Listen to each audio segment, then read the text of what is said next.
I'm very pleased to introduce Henry Bosch, who is speaking at the student geometry seminar on the topic of mean curvature flow. Thank you. This is supposed to complete our discussion of mean curvature flow. My original promise was to figure out to what degree are different notions of weak mean curvature flow equivalent, and I think that I have somehow determined this, although it turned out to be more complicated than I expected. So what is mean curvature flow? So last week we discussed this, but let me just very concisely write down mean curvature flow as a set of manifolds MT which satisfy this equation. So previously we talked about parameterized mean curvature flow, but this is actually a very nice way of writing out mean curvature flow because it's independent of the way you parameterize it. Basically, the normal velocity is just take the velocity vector of any parameterization, but then project it to the normal to the surface. This actually becomes a parameterized invariant quantity of the flow. And this is the mean curvature, which is also parameterization invariant. So this is the parameterization invariant equation for mean curvature flow. Also last time, I discussed the monotonicity formula, and I got a little bit confused about one of the terms in the monotonicity formula, so I'm going to restate it, just for clarity. So if we write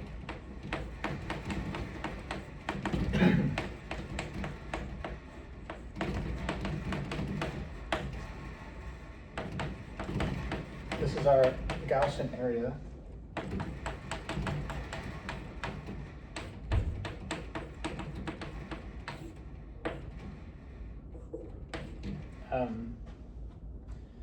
This is our Gaussian area, and the monotonicity formula specifically says that along our flow, if we integrate this Gaussian area with respect to our measure of our flow, we have an explicit representation.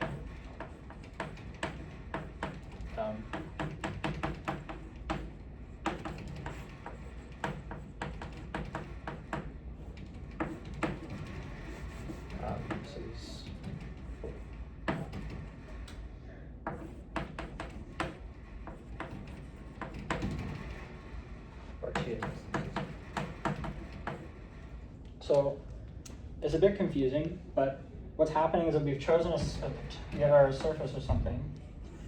It's evolving in time to some other surfaces. This is time. This is space.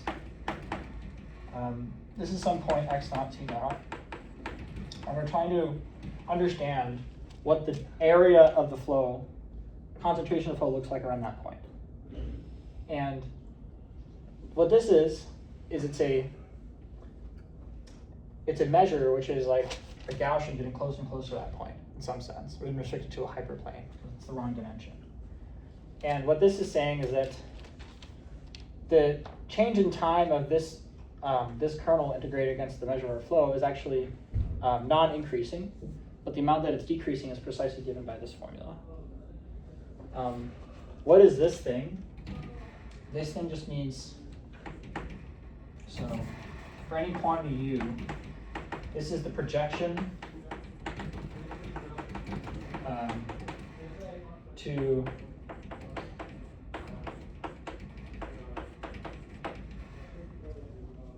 so for a vector u, we're just looking at the manifold M, which is a submanifold at that point, taking its tangent space, and we're projecting to the orthogonal of that.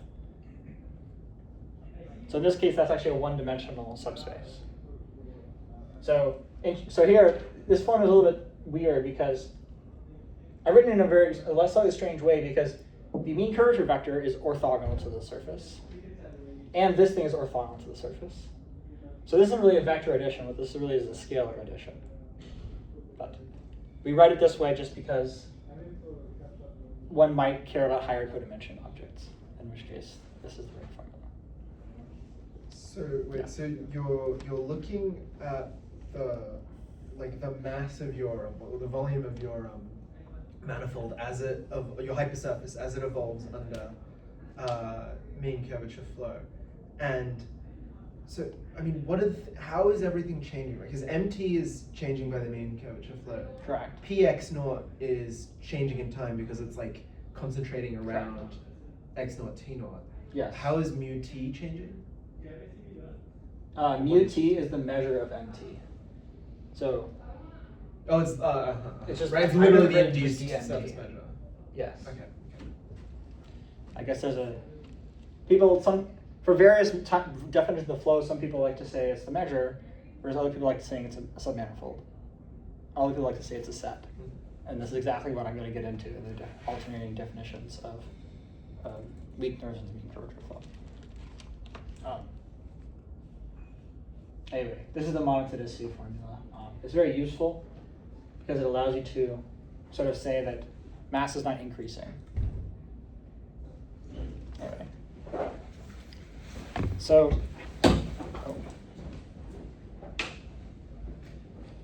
okay, so that's one additional thing I wanted to say is that if, in the case where this is like everywhere 0, that corresponds to the Schrinker equation, which is a self-similar solution, which is like shrinking in time.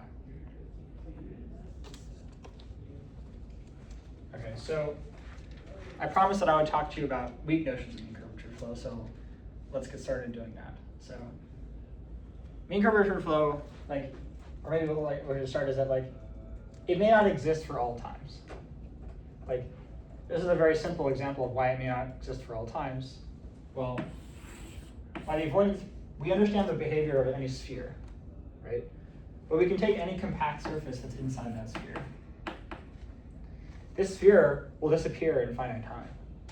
So by the avoidance principle, whatever's in here will also have to disappear in time strictly before this time. Okay, that's not really that interesting because it just disappeared, nothing happened.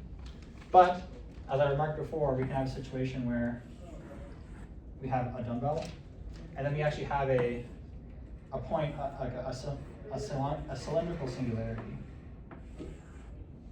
Okay. However, you can actually prove that cylindrical singularities lead to have unique continuations. So this is not we're not getting non-unique continuations, but there do exist types of singularities for which there are multiple valid continuations. So how can I discuss those continuations? Well, there are two competing notions of weak flows that I'm going to discuss for the first to be the brachyflow. So an n-dimensional brachyflow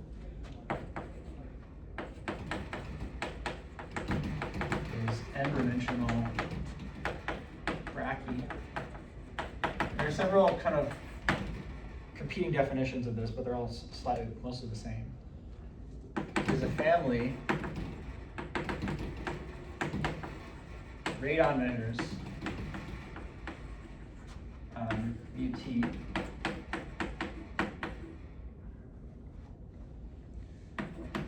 I'm just going to say over some interval, which satisfies some conditions, which is not exactly so for almost every t. There exist an n-dimensional integral manifold. I haven't told you what this is, but I will tell you. Vt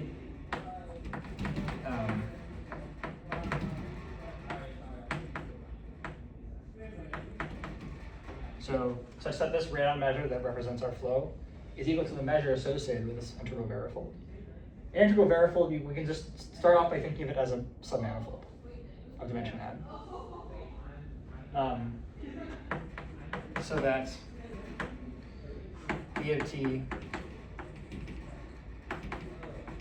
has locally bounded first variation and mean curvature.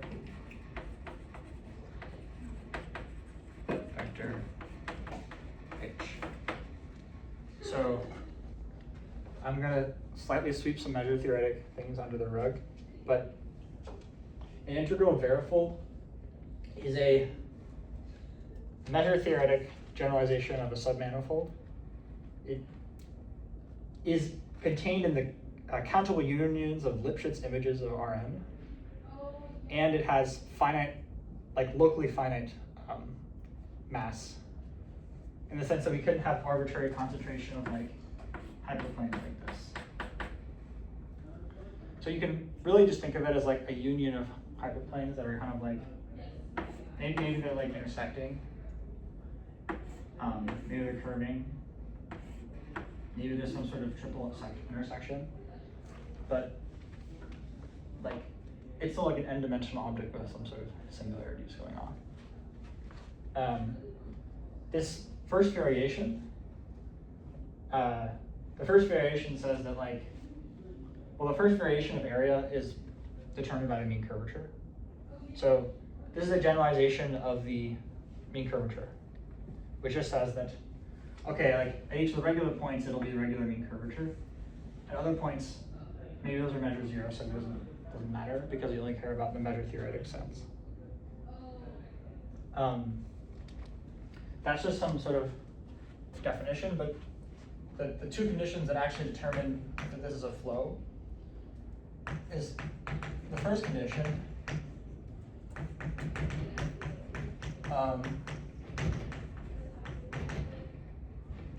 we acquire a local integrability condition.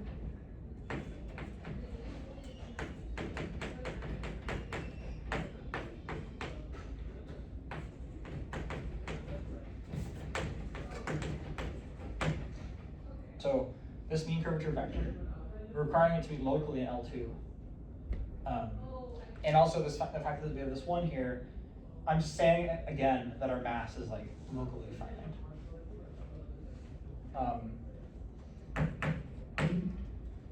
The third condition, which is the most important from the perspective of being a mean curvature flow,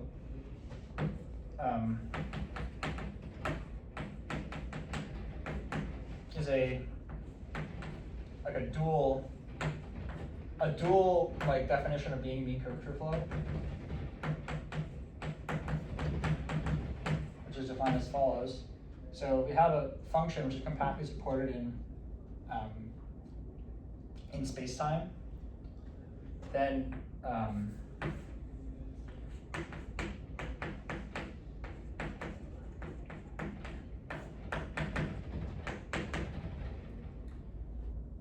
this represents the difference in time of our function integrated over our set, over space-time between T2 and T1. Sorry, for one time slice, or T1. It's going to be at most, the integral from T1 to T2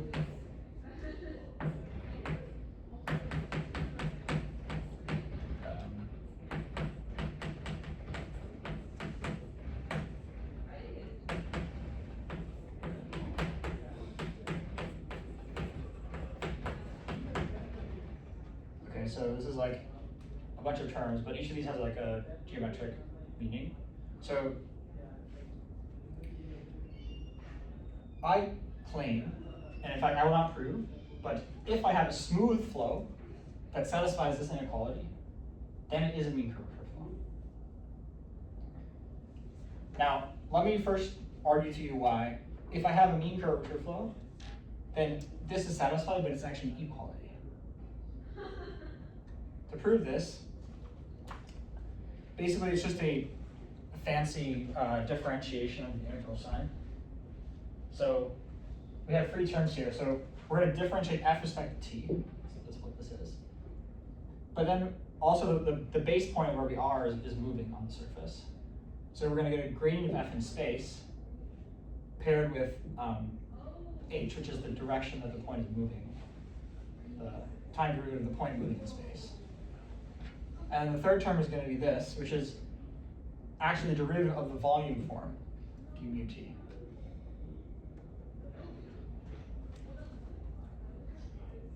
And I can write it like, you can do like d by dt of f of x t d mu t. Okay, so that'll be it'll, like, let's pass this under the integral sign, assuming we have some fixed parameterization. And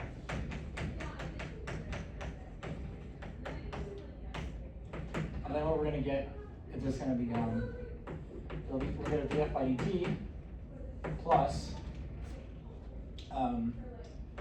nabla f dx by dt is equal to h plus d by dt d mu t.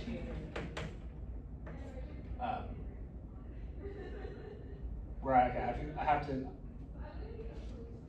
yeah. Those are all the terms in the product rule, I guess. I think I'm writing this slightly incorrectly because, like this should have a d mu t. This should have a d mu t, and this should have a f.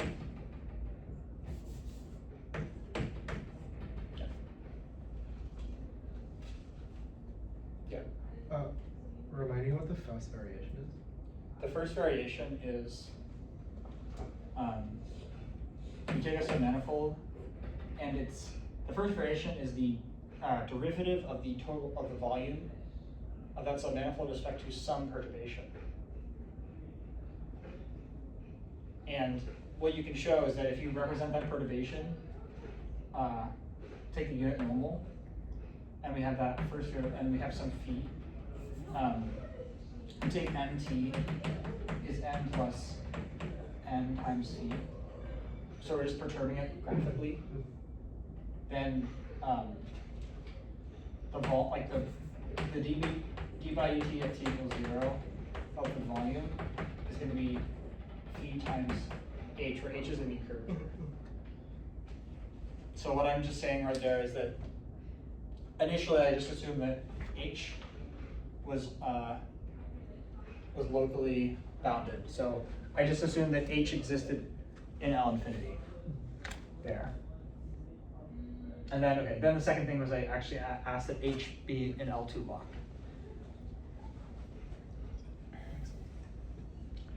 Okay, so this inequality is sort of like, this is like the Brachy inequality.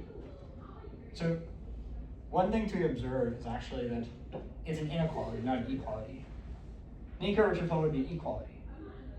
And because it's an inequality, actually, if you take any valid mean curvature flow and then just like delete it after some fixed time, it still satisfies this inequality. So clearly, like Brachy flows are not unique. Like they'll never be unique because we can always delete. So in some sense, what you want is like take some sort of maximal Brachy flow or other notions.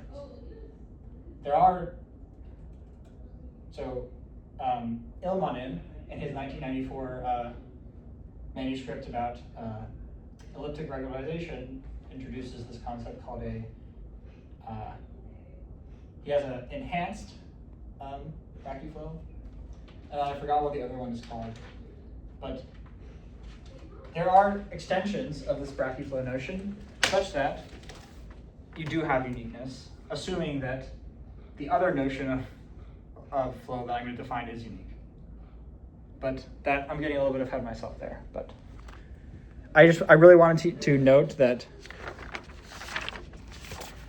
Brachy flow is an equation that can run through singularities, but it can also just be deleted.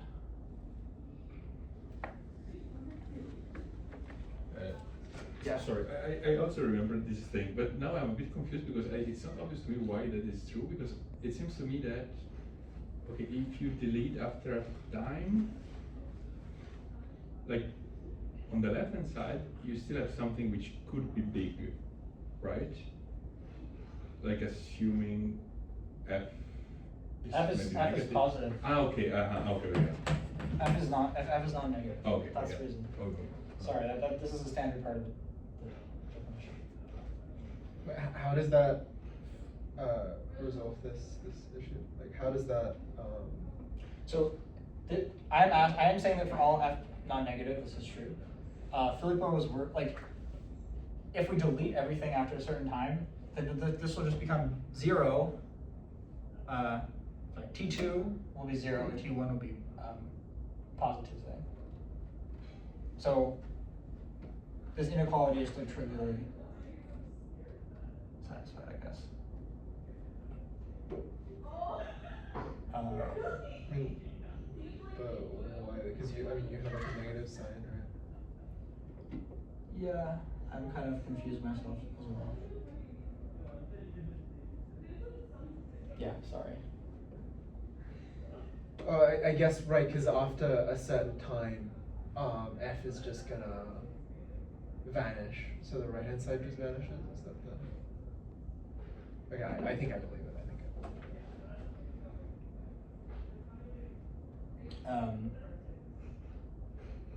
Like you're just saying that the manifold, you define a flow where the manifold disappears after a certain time. Yeah, so then d mu t is just 0.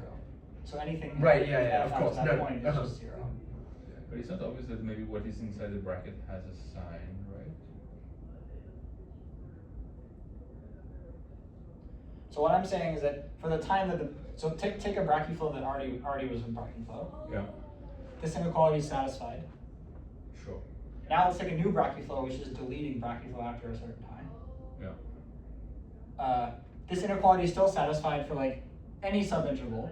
In particular, it's true for the subinterval, which is any initial time to the end time. And then for any time after that, well, d mu t is just 0. So then, Sure. yeah. You're right. Yes. So yeah, I think Yeah.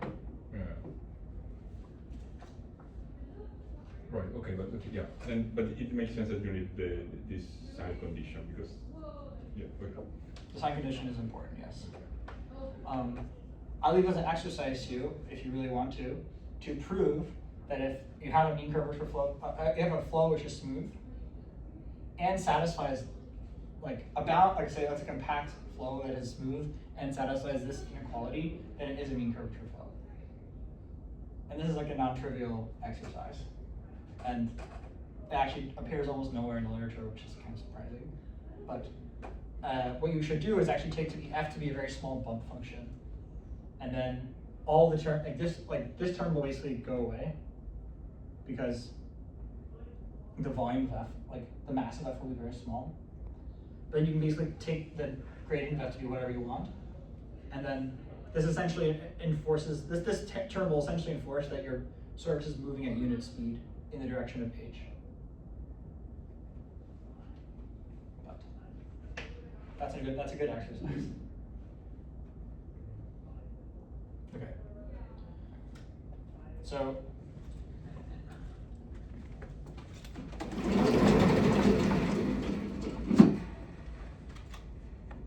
I previously argued to you last week, or said that mean curvature flow exists for short times. Well, I'm going to present a existence theorem that is better than that theorem, but it may involve a brachyflow. So here, Ryan White, 2005. If M is a compact, smooth, embedded hypersurface in R1+1, there exists a brachyflow M such that its time 0 is the radon measure associated to M. Now this is not enough because this could just disappear.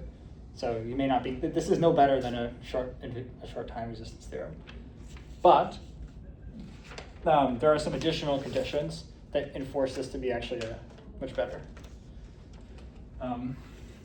So with some additional properties, one, we have a uniform bound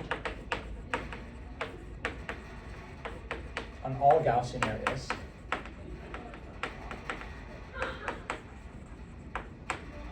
So any Gaussian area is just take any fixed point in space-time and take any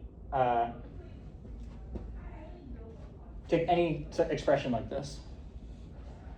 Then I'm saying that there's a uniform bound in all such expressions for all such times and all such jumps backward in time.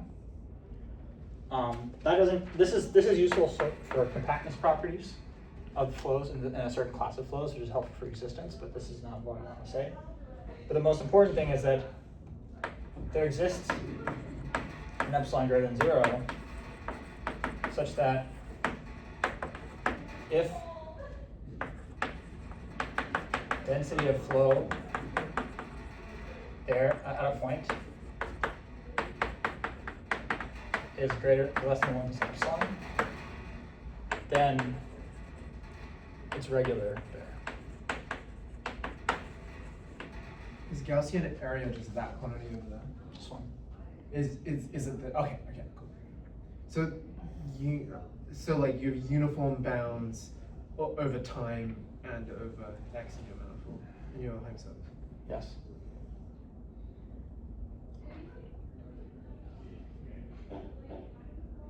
I don't personally think that's that incredibly surprising because the initial surface was bounded. But maybe it's not trivial. But I think the most interesting one is this second condition, such that what is it saying? So the density of a flow at a point is the limit as you go to 0 of the Gaussian area. So this is an example of like an epsilon regularity theorem.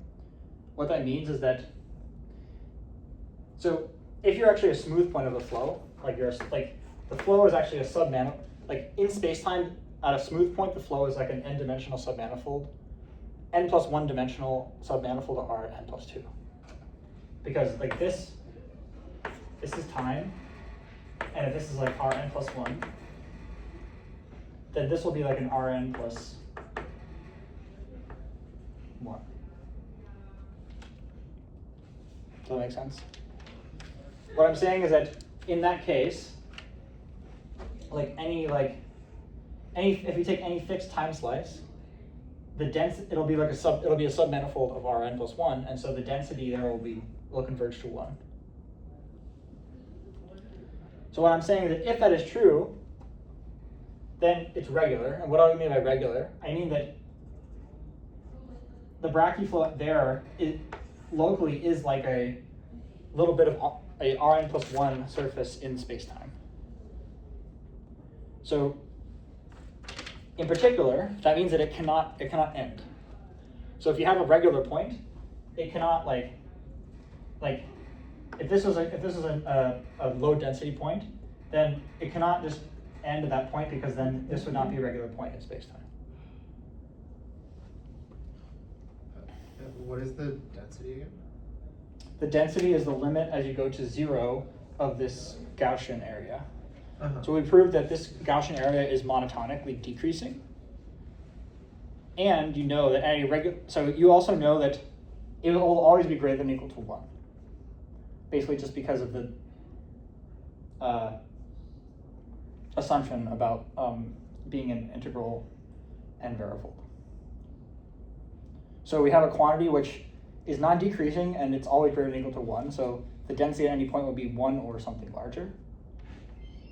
And if we're at a point where it's like an intersection of two planes, the density there will be 2.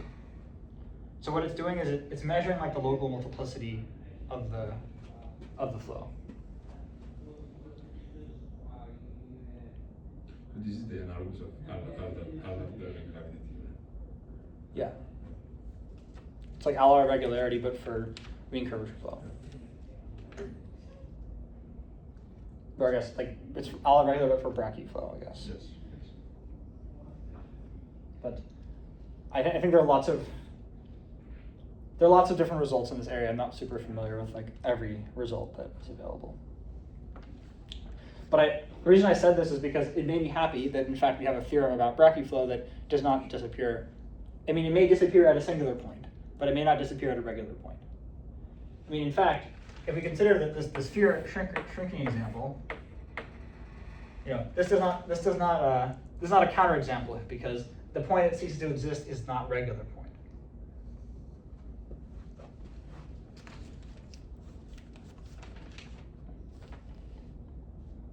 Okay. Right, and I guess that there you can probably show that the density is kind of exploding, right? Yeah, I guess the density is becoming infinite because it's not even a local like multiplicity. It's just becoming Yeah. arbitrarily.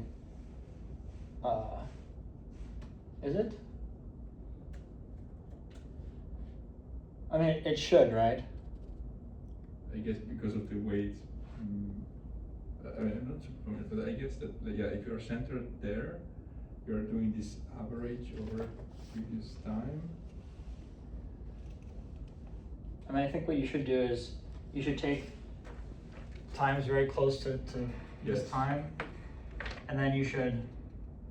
Well, there's an issue because you need to make sure that the rate at which the Gaussian area is shrinking is comparable to the rate at which the sphere is shrinking. But in fact, they are.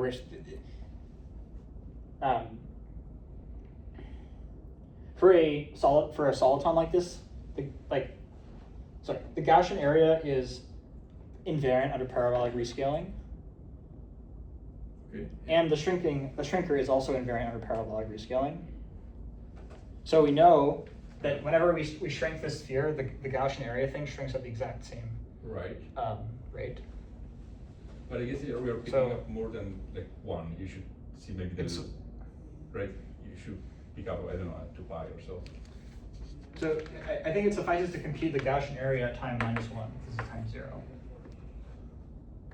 at the center point, and that should be the density. Ah, you're saying, okay, right.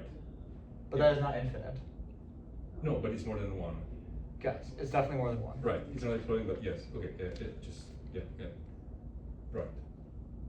It may not be an integer. I'm a bit confused by this. I should revisit this computation. No, but it's not a problem that it's not an integer, right? No, it's not.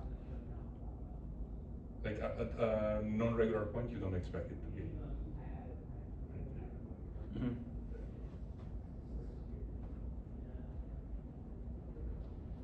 Okay. Any other questions about brachyflow? I'm going to discuss level set flow now.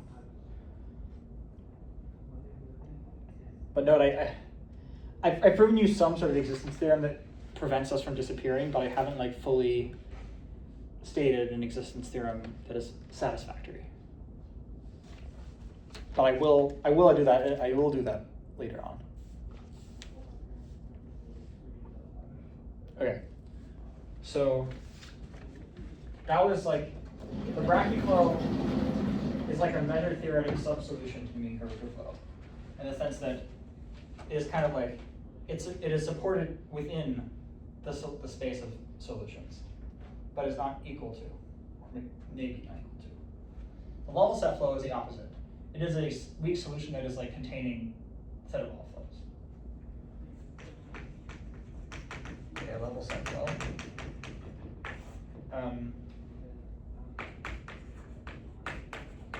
A weak set flow over the integral I is a closed subset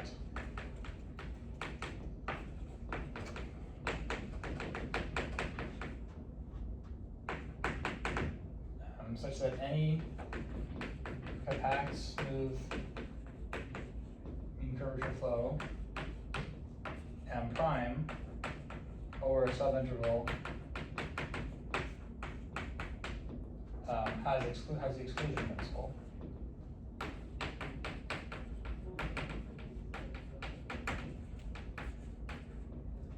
So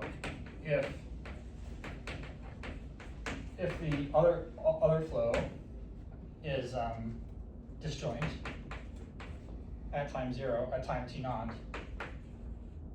then it will continue to be disjoint.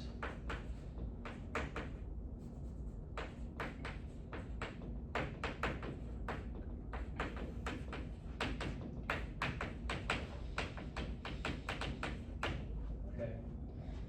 So why is this a useful definition? Because we previously proved the avoidance principle for the curvature flow.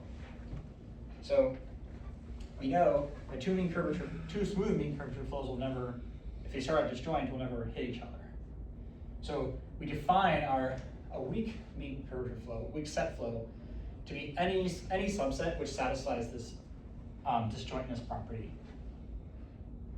So, however, okay, the empty set satisfies this, so we need to be a bit more careful.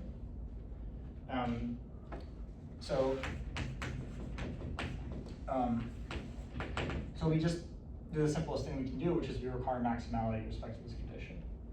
So M is a level set flow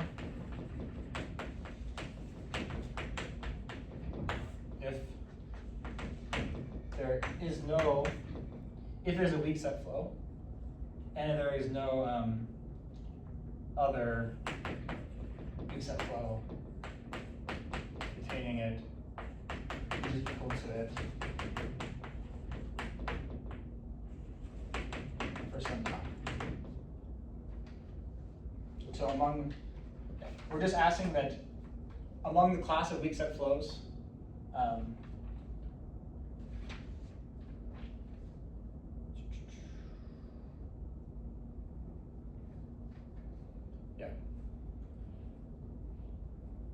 we're asking that there is no other weak set flow that strictly contains it.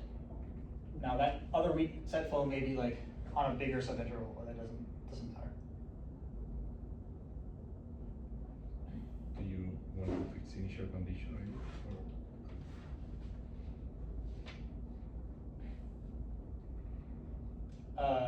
No.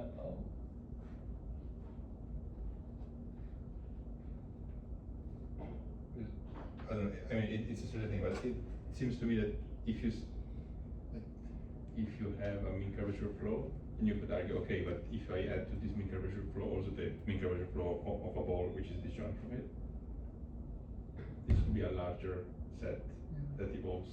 But it's not. Oh, but you're saying this other ball can disappear, and then in fact at some other time these will be the same. I guess, okay, maybe it's not really a problem. No, this is a valid question. So what you're saying is that there may be what this is trying to say is it's trying to say that this other mean curvature flow is the same as us. Right. So we can have our mean curvature flow going, doing whatever he wants. But then we got another mean curvature flow, which is a sphere, and then it dies. And then this mean curvature flow is the same, like it's the same at this point, after this one time. Yes.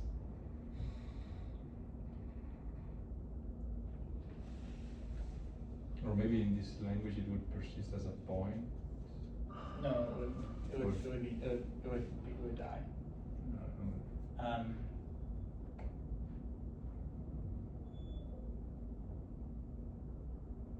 So I think the point is that we consider our initial, we ask for a level set flow on an initial time, on some interval of resistance, okay? I. Now what we're saying is that we could consider another mean curvature flow which existed on a longer time segment that consisted of some sphere that like died before it reached I. And then maybe this extends backward in time to some larger, to something. But I'm asking that this M prime be defined on I think. Sure. But so it's for all t in I? Sorry. M is a level set flow if there does not exist another M prime strictly containing M. Okay. On I, such that for some t,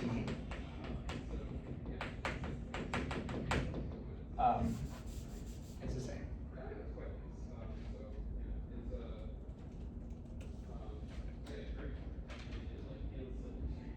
But it's just for some t, then I guess that the problem persists in some sense.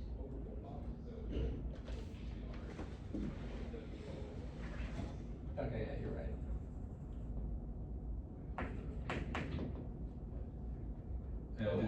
this is also wrong, right? Yeah, yeah.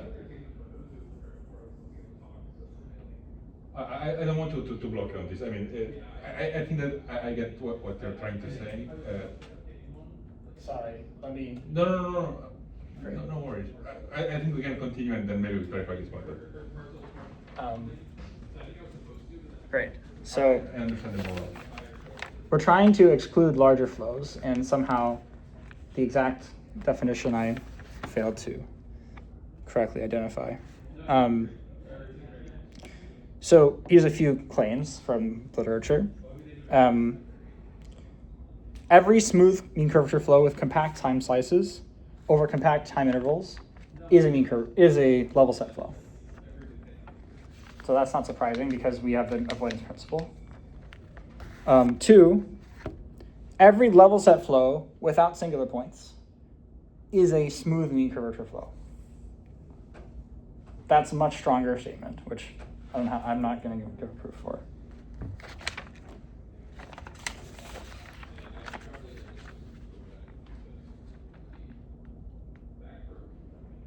Okay. So you're saying just the exclusion principle and smoothness gives you. Yes. I am saying that. But I think I'm misunderstanding something because I think that there are ways, like if you have a sphere, I guess if you start, I don't know, pushing this direction and then pushing this. No, okay, no, maybe it's not obvious. But you're saying, it seems to, yeah. I'm saying if we're a maximal weak set flow, and we never encounter a singularity, then we are a mean curvature flow of the right dimension. Right. Probably we have to include a condition that our initial like take a certain initial condition that is a compact, like a smooth compact hypersurface. Okay. Sure. Yes. Then okay. According to the theorem I'm about to write down, there exists a unique level set flow from that. Yes. What I'm saying is that for this guy, if this guy has no singularities and is smooth everywhere, then it is a mean curvature flow.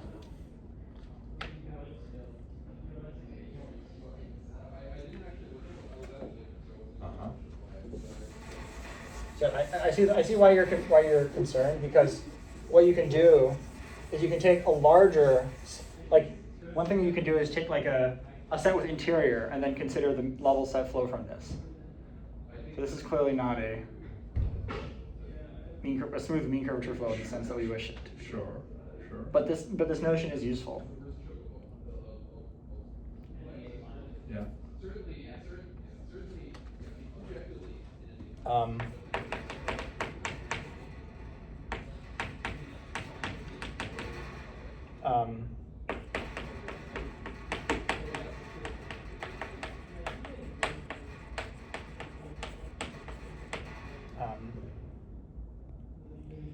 There exists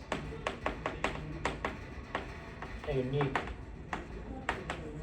level set flow.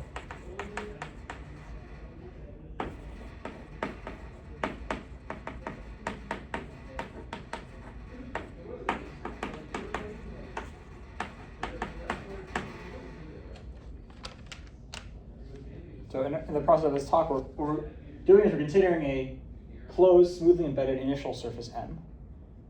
And we're asking, what is the space of all subdivisions to mean curvature flow starting at that point? What I'm telling you is that there exists a unique level set flow starting this surface. However, uniqueness we may not have uniqueness. We say that fattens if it has non-empty interior as a subset of Rn plus 1.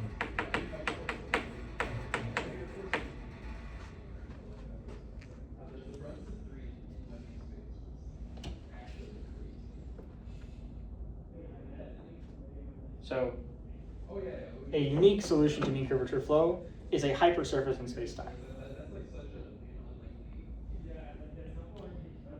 So, but if your hypersurface eventually has, it starts off as a hypersurface, but then somehow if it can have an empty interior in spacetime, is clearly no longer a hypersurface. And this is what we call fattening.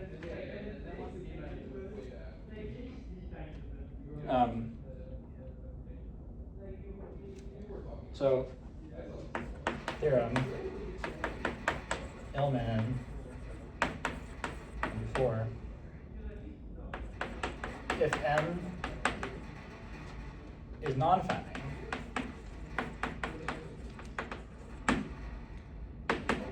there exists a unique matching brachyflow.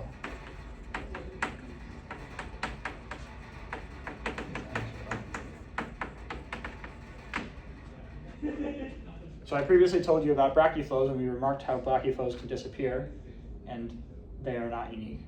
But Illman defines what he calls a matching brachyflow, which is constructed via his elliptic regularization, and he proves that if you add this extra condition to brachyflow, if the level set flow is non-fattening, then this brachyflow, this matching brachyflow is unique. So what I'm telling you is that morally, if we get rid of some of these issues, like disappearing, then like we're starting to sort of approach what this uniqueness means. And we're supposed to think of fattening flows as like very bizarre, very pathological. Yes. Okay. It's hard to imagine something that does that. I guess like what's like a nice case is like take like a cross in the plane and consider level set flow. Then in some sense like this could actually it could kind of go like this, but it can also kind of go like this. Why? What makes it fat? Because so the fattening would mean that it's like it has like some three-dimensional content in space-time, right? Yes. So actually, the level set flow would kind of look like. It's kind of like this. I believe this is the. Yeah, this is with the interior. Yeah. I see. So there's actually a nice, the crown jewel of this talk is like exactly sort of presenting to you what the level set flow is in terms of the non-uniqueness of the brachyflow. But first, let me give you an example of, well, a reference at least for a proof that fattening can actually occur. So like, this is an example of fattening, but in some sense it's not like a very interesting initial condition. Like, what one cares about is, can there exist a compact, smoothly embedded initial surface such that fattening occurs? And the answer is yes. And this was proven by Brian White and Tom Illman like 2 years ago.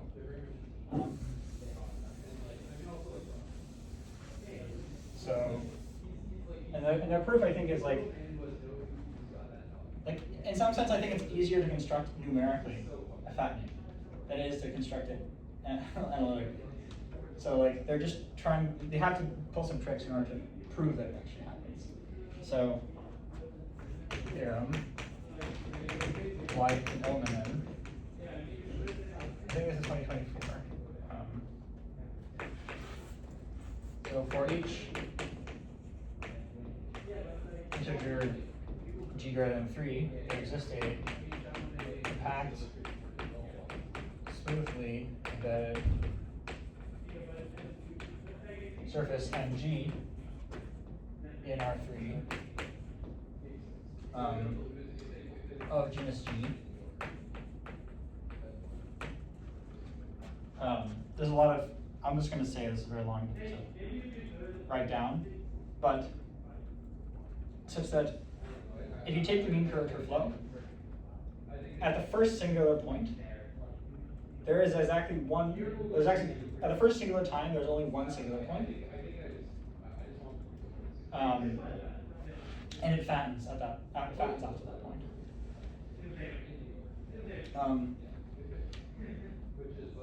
Maybe I will write down more of the details. So at first singular time, there is one singular point.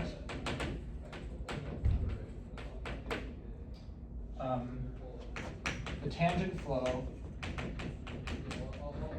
The tangent flow is like the tangent space. You can rescale it and you get a flow. Tangent flow is a genus G-1 shrinker with two ends. So what is a genus? What does this mean? So it means it's like a two ends, meaning it's like has like two planes, and then what it means to have genus G-1 is that it has like a bunch of necks connecting it, and the number of necks I think is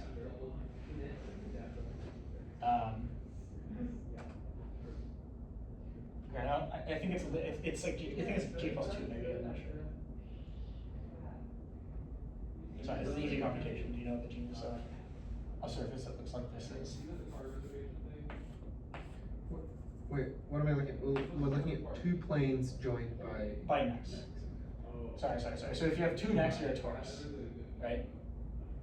So your genus is 1. So that means that there are G necks actually.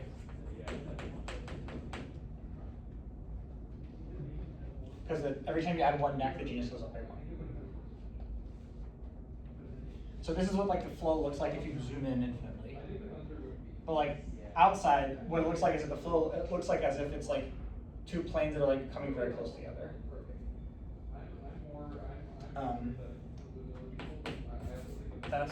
This is 1. 2, as G goes to infinity, I'm gonna call this shrinker, this guy can hold this to a multiplicity of 2 plane. So like, as G goes to infinity, like these like, it gets closer and closer together. Like these 2 planes. And then 3, for sufficiently large G,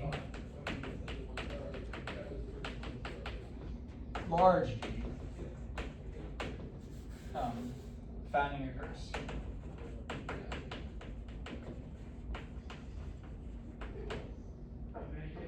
And they could not prove any actual bound on a G, but they numerically observed that G equals 4 fattens. Wait.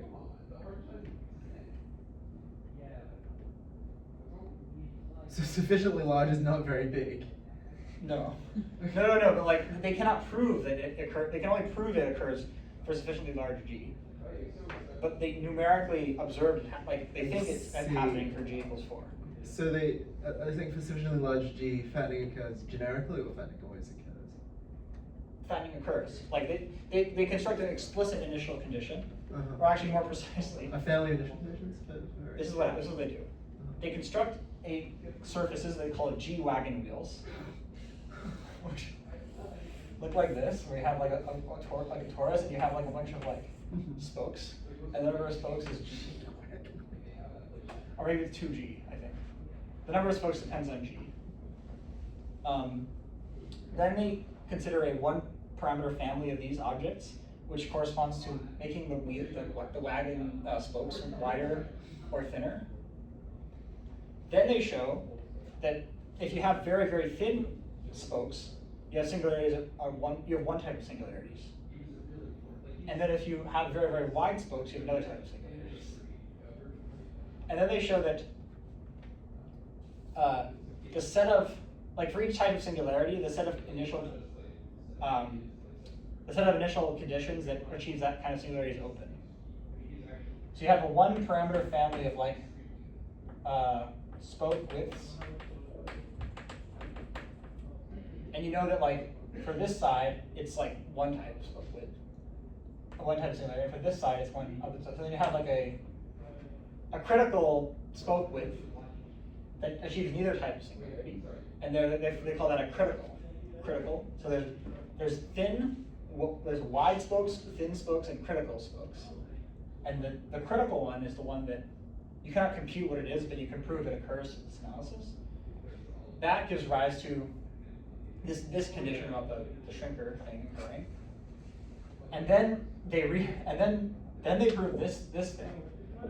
And then only as a result, they can show that fattening occurs because you're close enough to the multiplicity 2 plane that basically you can either separate, in some sense you can either separate into 2 halves, or you can separate into like a cylinder.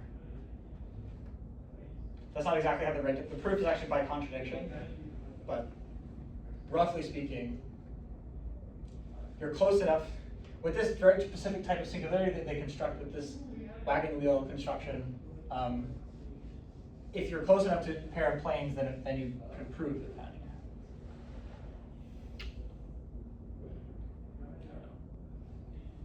I remember I saw this paper 2 years ago, and I was like, is this really the kind of research I'm going into, like wagon wheels?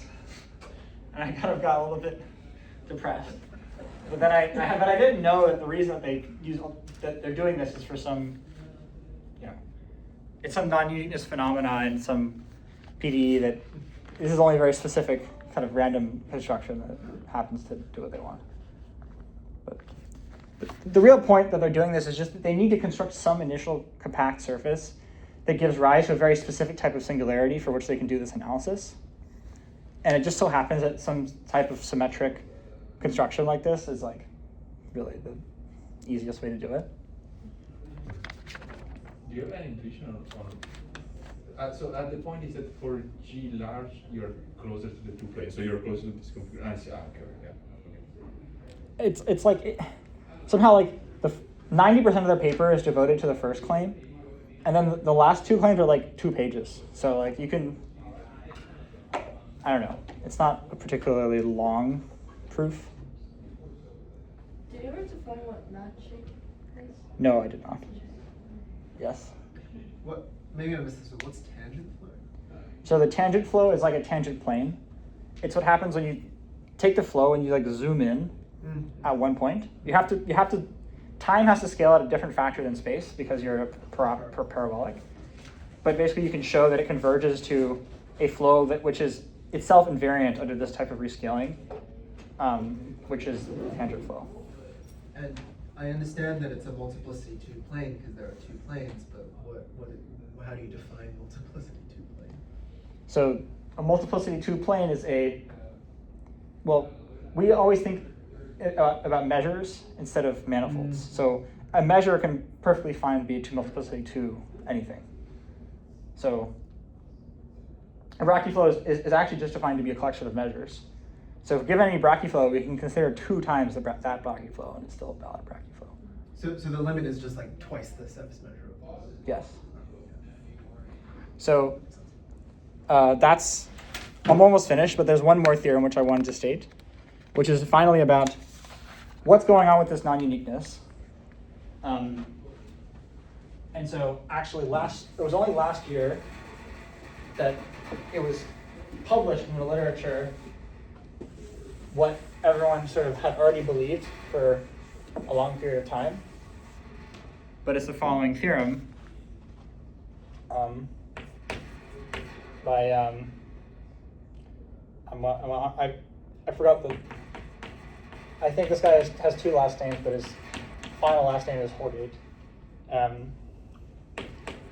If M naught is a compact hypersurface, suppose the level set flow of M naught fattens in finite time. Suppose X naught is in. So what I really mean is like some point in space-time that is in this set. Then there exists a unit regular integral brachyflow flow starting from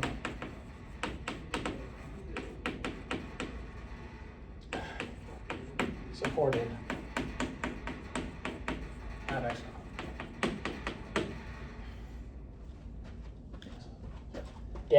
Daniels. So if you saw level set flow and it actually had interior, you're actually sort of wondering, well, maybe there was just a level set flow that was like the outside and just one that was the inside, and somehow, well, because no other mean curvature flow could get in there because of the avoidance principle, it actually just contains the whole interior. What this theorem shows you is that actually, given any interior point or any point in the level set flow, there exists a brachyflow that hits that point. So like this really like tells us that the level set flow is literally the union of all possible brachyflows that start at that point. So in my mind, I think this is like we wanted uniqueness of our flows, we couldn't get that. But what we could get is that the level set flow is unique, and that every like correct dimensional flow, i.e. a brachyflow, it reaches every point of the level set flow. Yeah. So the moral is fattening is like an indication of bad non-uniqueness of Yes. the level set of brachyflows. And maybe I can add one more thing, which is that actually, if you allow yourself to generically perturb your initial set, you can ensure that like the set of all fattening times is like measure 0. So it's really kind of like a non-generic, non-uniqueness phenomenon. But this is like a nice way of describing it very like effectively. Anyway, this is the end of my talk, so appreciate you attending.